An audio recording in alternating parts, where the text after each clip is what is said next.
So when you're doing videography, what do you mean by that? I know that brides like to be recorded on video.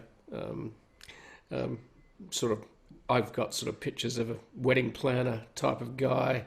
Um, and I can imagine that the weddings would not be fun because there's a lot of emotion. You got relatives, you got Yes. brides.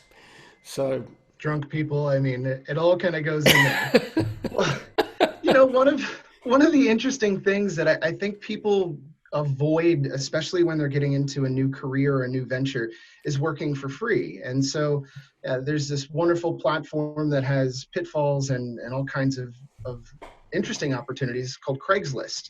mhm. Craigslist is big in the States. It's non-existent out in Scandinavia.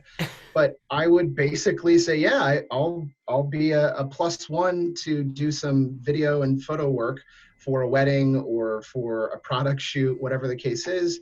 Had my own camera, and that led into being able to show a portfolio, which ultimately led to me getting a job at a place called Audiovisual Experts, and that meant I could basically start learning a craft.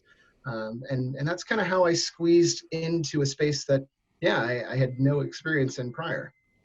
So did you really enjoy the video aspect of it? Or was it just because it was an opportunity you saw?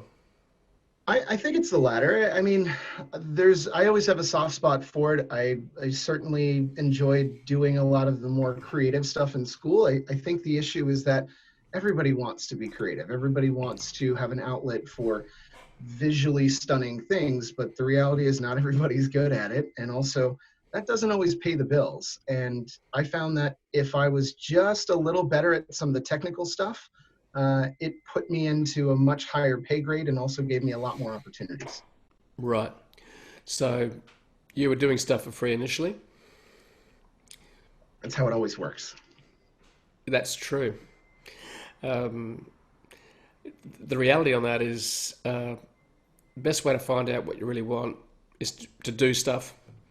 And sometimes you have to give it away for free to find out what works and what doesn't.